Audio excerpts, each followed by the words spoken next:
A minha avó, mãe da minha mãe, é bem baixinha. Aí quero passar perto dela. Tá gravando você falando na tua Bom, minhas queridas, bom dia. Bom dia.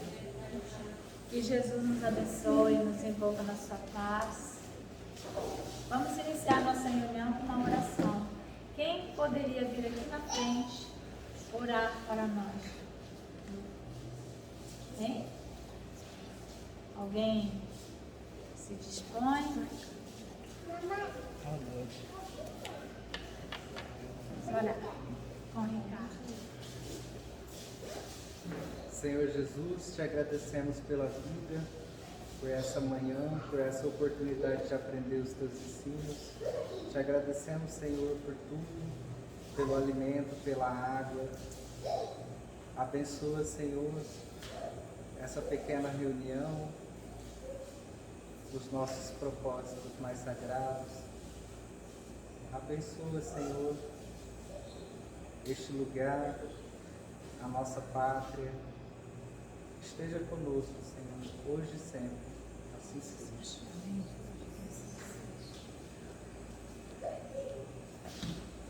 Sempre falando de Jesus. Ontem nós falamos, né, para quem esteve aqui, sobre o Evangelho segundo o Espiritismo. Esse livro, que é o que nós mais estudamos. Por quê? Porque nesse livro estão os textos da Bíblia, do Novo Testamento, de Jesus, porém, apenas os textos que não têm nenhum tipo de conteúdo que venha causar discussões entre as pessoas. Porque tem muitos textos da Bíblia que as pessoas pegam aquele pedacinho e ficam discutindo dias e meses, né? Por exemplo, em quantos dias Deus fez a terra? Em 7 dias. Mas que 7 dias é esse? Ele começa aquela confusão, né? Entre as pessoas. Enfim, muitas questões que não levam a nada. Então, o que Allan Kardec fez? Ele pegou só a parte moral do Evangelho, aquilo que Jesus fala para nós e que tem possibilidade de nos melhorar, de nos transformar, textos que nós vamos poder meditar sobre ele, e trouxe tudo isso no livro, pegou esses textos e apresentou para os espíritos superiores e pediu a eles que, através da psicografia, que eles esclarecessem, interpretassem para nós aquela fala de Jesus, porque afinal eram espíritos superiores, nobres, com melhores condições de interpretar. Então é isso que é o Evangelho segundo o Espiritismo. Eu acho que a maioria de vocês já tem. Quem não tiver, nos procura, que nós já doamos mais de 1000 evangelhos nesse bairro, acho que tem mais do que isso. Porque nós tínhamos comprado acho que 3.000 e agora temos bem menos, então, sinal que nós fomos distribuindo ao longo desses anos aí. Tá bom? Então hoje nós vamos falar o que Allan Kardec fez, né? Ele encheu esse livro de pedacinhos das falas de Jesus que ele falou quando ele subiu numa montanha, então chama-se o Sermão da Montanha. E é um discurso que ele fez. Né? Não tem hoje que os políticos fazem discurso, falam suas propostas de trabalho, né? Então Jesus também, ele trazia propostas de vida melhor. E esse discurso que ficou registrado na Bíblia, Jesus falava sobre ele praticamente todos os dias, para as pessoas que se aproximavam dele. Mas aí, nesse dia, um dos evangelistas pegou e falou, não, eu vou anotar bem direitinho, para escrever, para que isso fique para a humanidade que virá, para que as pessoas saibam o que foi que Jesus falou. Então, Allan Kardec, a gente percebe nesse Evangelho, segundo o Espiritismo, que ele preferiu pegar, tem muitos e muitos trechos do Sermão da Montanha aqui, porque é a essência do pensamento de Jesus, o Sermão da Montanha, tá? Então, ele diz assim em algum momento, logo no começo, quando ele começa a falar, está lá no capítulo 5, o versículo 8. Ontem nós falamos o que é um versículo, o que é um capítulo. Então, quando foram pegar todos aqueles escritos que existiam dos apóstolos, imagina que no tempo de Jesus, tinha livro no tempo de Jesus? 2022 anos atrás, tinha papel? Hein? Não. Tinha internet? Tinha e-mail? Tinha telefone? Não. Não tinha nada, gente. Como que uma mensagem que foi falada, aí uma pessoa estudou, aí depois ela foi escrever, mas ela foi escrever onde que ela foi escrever? Eles escreviam em peles de animais, chamado pergaminhos, não é isso? Então imagina o tanto de pele que tinha que ter, outros eram os papiros que chamavam, mas era muito caro, então você não podia errar. Também 99% das pessoas eram analfabetas, não sabiam escrever. Os evangelistas, os apóstolos de Jesus eram analfabetos, sabiam disso? E aí, como é que eles fizeram os evangelhos, né? Então tem um que sabia, Lucas, parece que João, Marcos também, mas era uma grande dificuldade registrar. Hoje nós gravamos, hoje é uma beleza, não é? É uma maravilha. Mas nós não podemos comparar e nem vamos dizer assim, mas foi no discurso que ele fez na montanha. E o que é isso? Hoje o pessoal faz tantos discursos, né? Tem um monte gravado. No entanto, vamos voltar 2022 anos atrás. Quer dizer, voltar só pode ser atrás, né, Márcia? Vamos voltar 2022 anos. Vamos chegar lá, imaginar Jesus naquelas aldeias. Eram aldeias. Aqui o bairro São Francisco seria uma metrópole. As aldeias que Jesus andava eram assim, tinha quantas casas? 6 casas, 7, 10 casas, eram umas aldeias, umas coisas simples. E eles andavam a pé mesmo por ali, iam falando, iam juntando. Então, quando juntava uma multidão, é porque as pessoas estavam muito interessadas mesmo naquilo que ele ia falar. E não tinha microfone, igual nós estamos hoje sem microfone, nosso microfone. Então, ele falava, mas ele tinha um poder imenso, né, de falar, de envolver as pessoas na sua fala, no seu magnetismo. E então acabaram escrevendo o que ele falou. Agora imagine, eu estou aqui, estou falando para vocês, e aí depois vocês vão chegar em casa, não gravou nem nada, supondo, e vão tentar contar para as pessoas o que foi que eu falei. Aí daqui 2, 3 anos vocês vão tentar escrever o que eu falei hoje.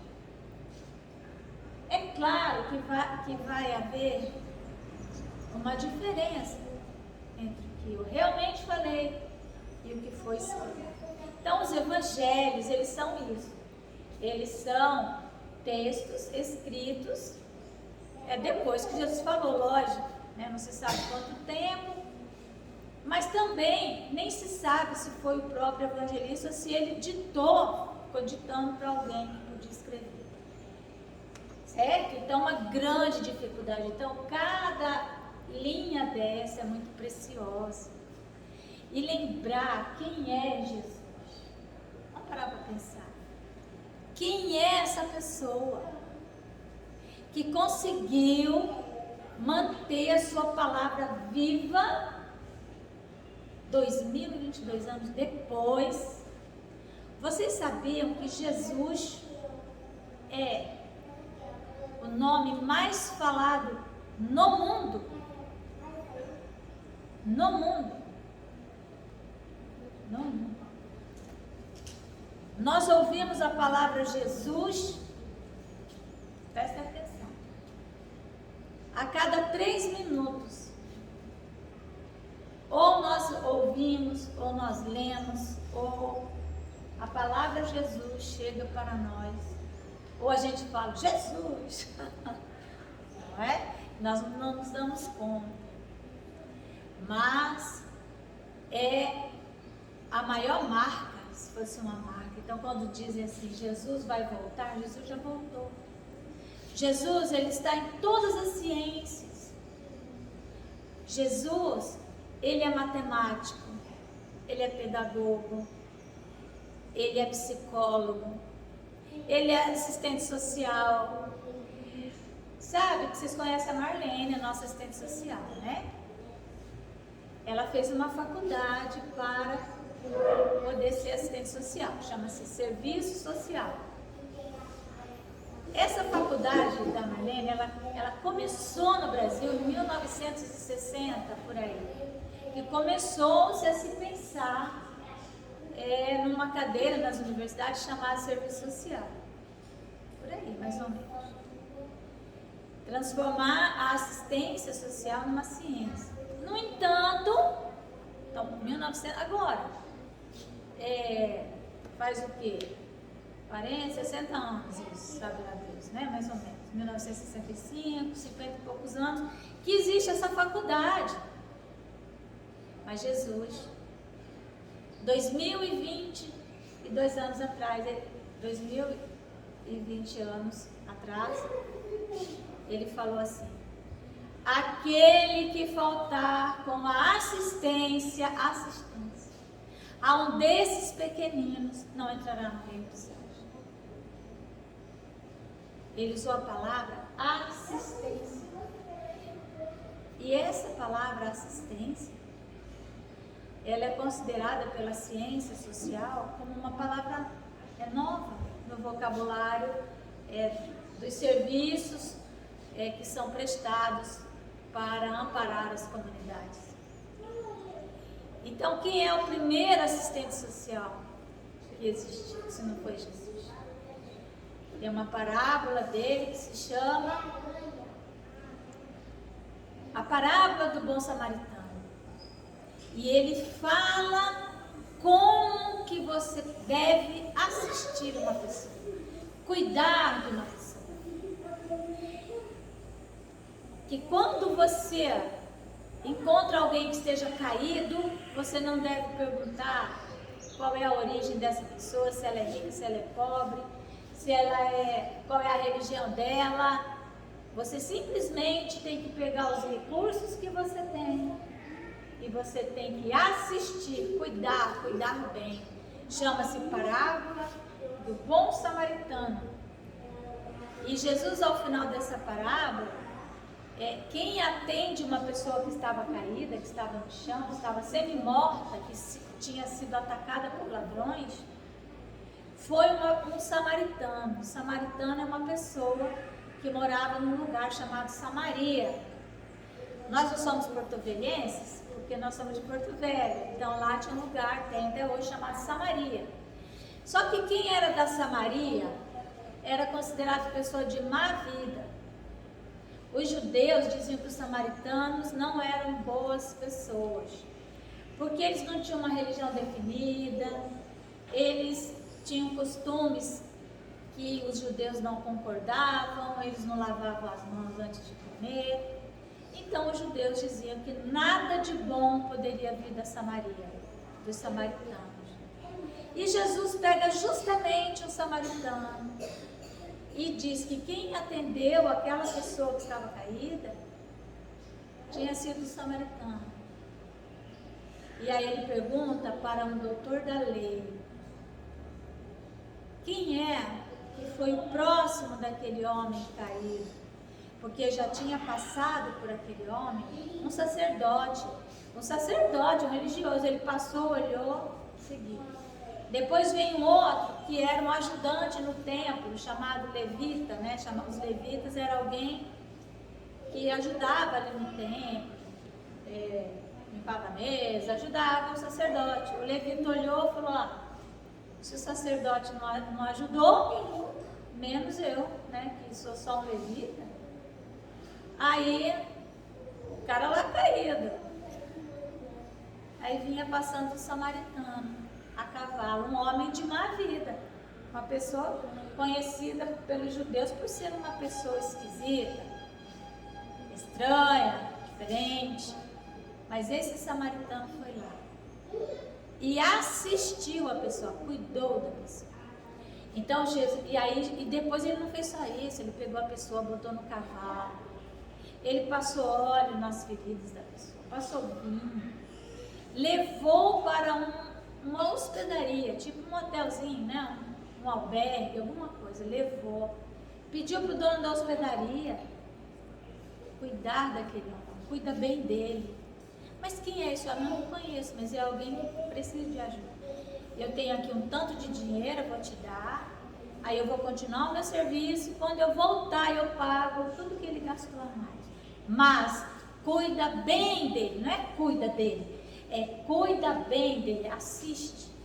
Então Jesus está com essa parábola nos dando uma lição de como que nós fazemos a assistência, que ela tem que ser bem feita, que ela tem que ser feita com amor, ela tem que ser feita da forma que nós temos que cativar a pessoa que nós estamos assistindo. Então Jesus é essa pessoa que está em todas as ciências que nós imaginarmos, certo? Então, matemática, assistência social, psicologia,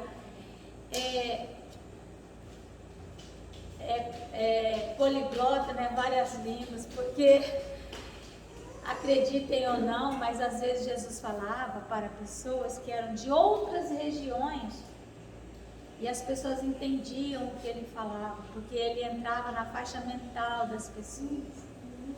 Há um episódio também que os apóstolos do nada começam a falar em várias línguas, porque naquele local que eles estavam, chama-se o evento do Pentecostes. Haviam pessoas de várias regiões, cada um falava uma língua diferente. Não é igual no Brasil, né? No Brasil, o Brasil é muito grande, mas todo mundo fala a mesma língua, português, a gente se entende. Mas existem países que são muito pequenininhos, tipo Ariquemes, tem país que é o tamanho de Ariquemes, sabia? Fala uma língua. É como se Ariquemes falasse uma língua, Jaru falasse outra, Ouro Preto outra, né? Imagina que confusão que é assim. Aí, nessa região, lá onde Jesus vivia, era assim, muitas línguas se falavam em locais próximos, e eles se encontraram todos no mesmo local, e cada um falando de um jeito. E os discípulos foram lá pregar, e começaram a falar em várias línguas. Como isso aconteceu, ninguém sabe. Mas então veja, esse poder de comunicação de Jesus, quem é Jesus? Que ele atravessou 2022 anos, está aqui vivo entre nós nesse momento. Nós conseguimos sentir Jesus? Não conseguimos? Hoje, agora há pouco, as crianças cantando, vocês não conseguiam sentir Jesus nesse ambiente? Ele estava conosco.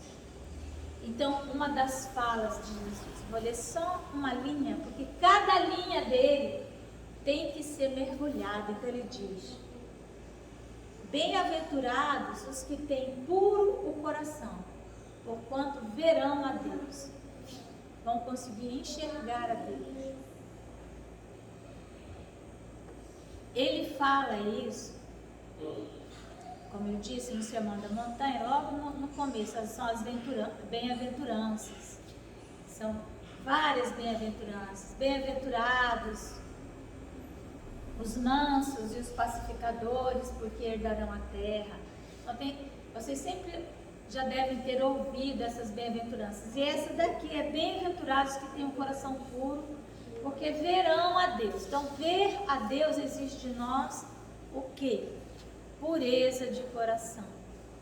O que é um coração puro? O que é um coração puro?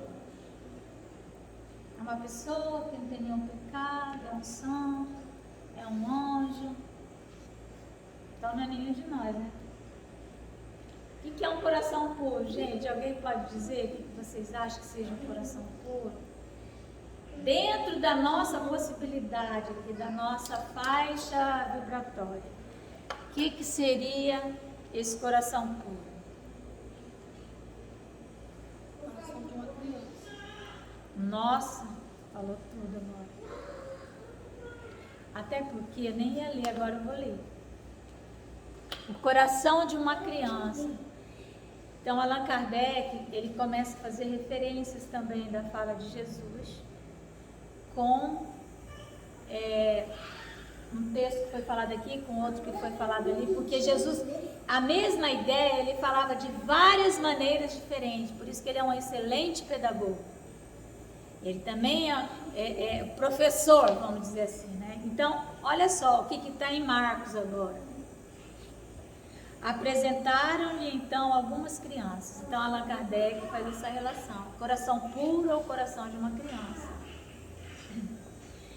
Apresentaram-lhe então algumas crianças a fim de que ele as tocasse. E como seus discípulos afastassem com palavras ásperas os que ele as apresentava, então as pessoas trouxeram as crianças para Jesus tocar, para Jesus benzer, né? Vamos dizer assim. E os discípulos, naquela preocupação de cuidar de Jesus, porque não é assim, às vezes não tem a segurança dos políticos, você já viu como é que é? Não toca nele, não mexe, né? Era bem assim que eles faziam. Nós somos os discípulos de Jesus, ninguém chega perto, não é?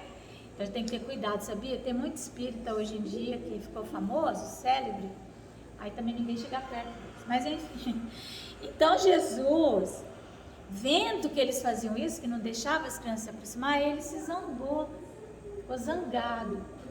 Fico imaginando como é que Jesus se zanga, né? Como que é a zanga? A gente quando se zanga, a gente faz logo uma carranca, começa a chamar os nomes meio feios, né?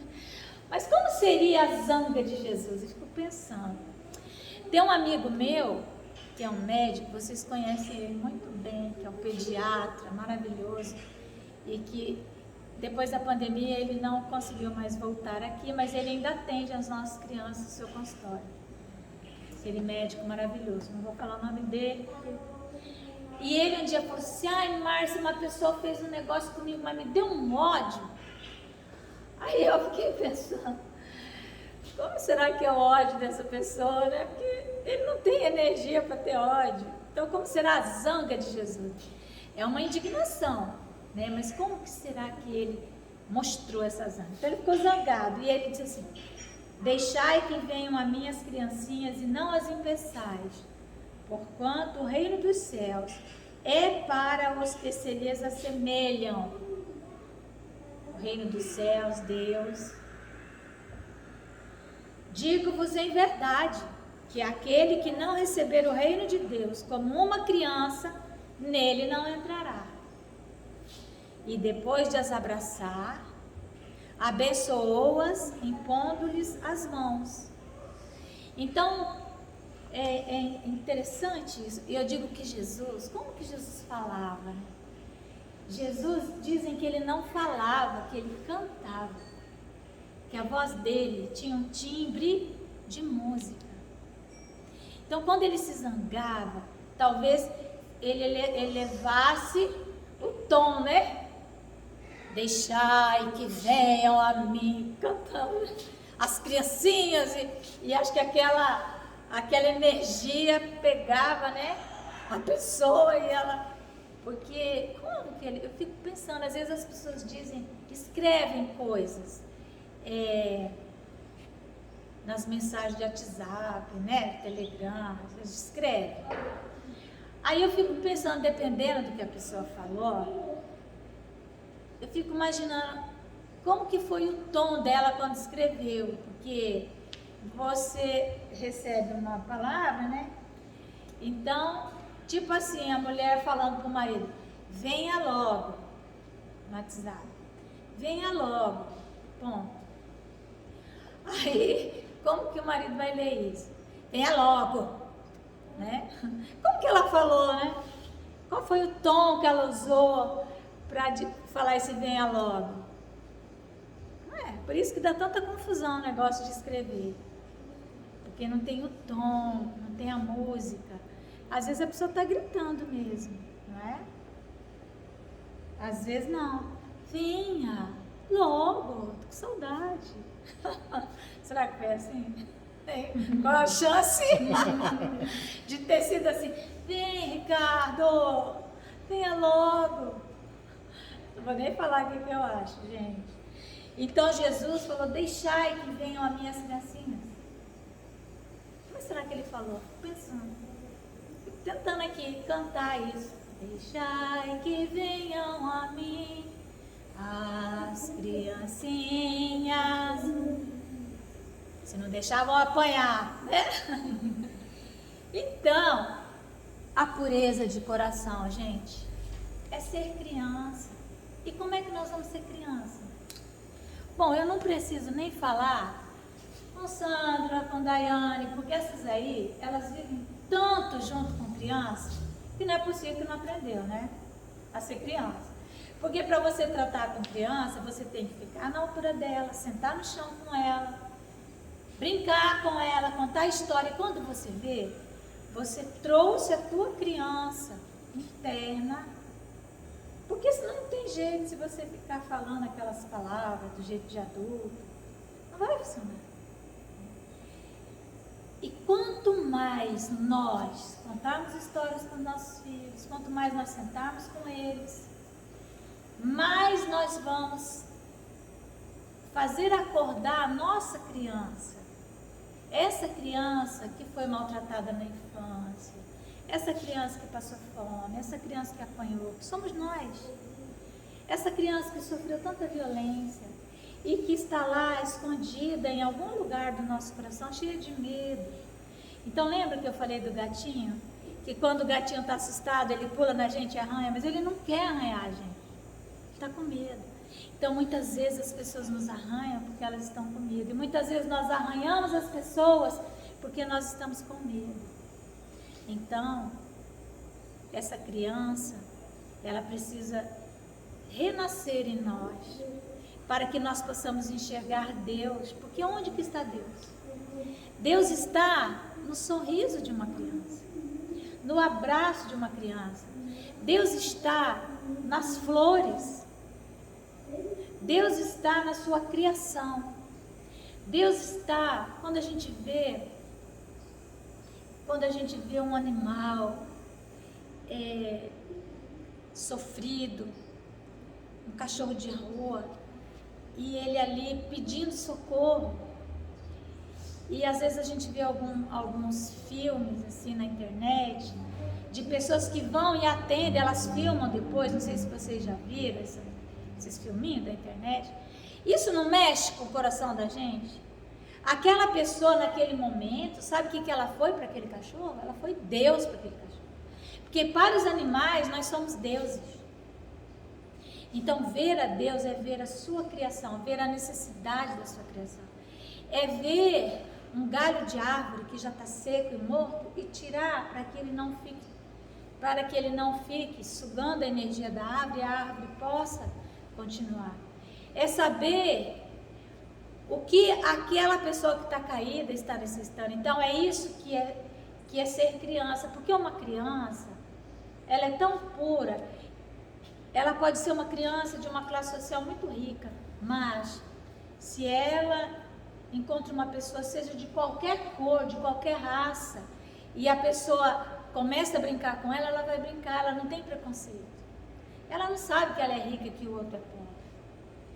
Quem é que conta para as crianças que existe diferença entre as classes? senão nós, os adultos. Não, você não vai lá não, porque aquela criança, porque a mãe dela, porque o pai dela, não é assim? Então, meus queridos, essa simplicidade, essa pureza de coração, nós só encontramos nas crianças, e nós precisamos buscar em nós a criança, porque o sofrimento vai fazendo com que a gente vai colocando uma pá de cimento, uma pá de pedra, outra pá de cimento em cima dessa criança, e ela vai ficando sufocada. E aí, o dia que você precisa encontrar essa beleza dentro de você, essa simplicidade, você não consegue. Então, nós temos que fazer um trabalho lento, gradual. Às vezes, nós precisamos de ajuda. O maior psicólogo é Jesus, né? Mas, às vezes, nós precisamos de um psicólogo aqui da terra mesmo, mas um psicólogo que conheça Jesus, não pode ser qualquer um, né? Um psicólogo que conheça Jesus e que nos ajude a quebrar toda essa dureza do nosso coração. Por isso que os espíritos dizem que nós vamos ao longo dos anos cristalizando o coração. Que é? Endurecendo. E aí nós não conseguimos enxergar Deus, porque a gente passa por uma flor, tem pessoa que passa assim, vai passando a mão, arranca, amassa e nem se dá conta que arrancou uma flor, não se dá conta. Passa por um cachorro e chuta o cachorro, não é? Então, às vezes a criança vem falar alguma coisa, ele não tem sensibilidade. Depois. Vai lá com a tua mãe. Já viram isso em casa? Vai com a tua mãe, vai com a tua mãe, que eu tô cansada. Olha, quem vai resolver isso hoje é teu pai. Sai de perto de mim, né? Então, vamos parar para pensar. Isso? Então, vamos nesse momento, encerrando a nossa reunião. Eu adorei que você falou isso, porque eu estava pensando assim, eu vou falar de criança de novo? Vou ver se alguém vai dizer. E ela, o coração puro é o coração de uma criança. Perfeito. Então vamos orar. Senhor Jesus, Mestre amado, agradecemos, Senhor, por mais esta manhã tão abençoada, Senhor, em que pudemos recordar os vossos ensinamentos, os vossos mandamentos, as vossas orientações, Senhor. Acerena, Jesus, os nossos corações. Que possamos, nesse ambiente tão sagrado,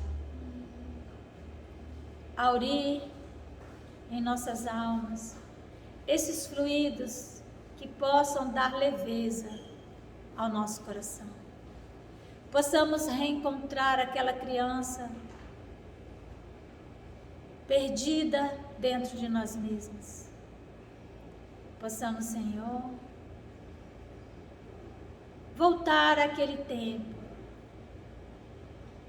em que a crença no teu amor era pura, em que a crença no teu amor, Senhor, fazia da nossa fé a maior força que tínhamos em nossos corações. Ajuda-nos quando chegarmos em nossas casas, para que lá, Senhor, encontremos o seu perfume e a sua luz. Rogamos que vás, Jesus, até os nossos lares, abençoando cada cômodo da nossa casa, abençoando os que lá estão, para que a serenidade, o amor e a paz reine hoje, agora e sempre. Que assim seja, Senhor. Graças a Deus.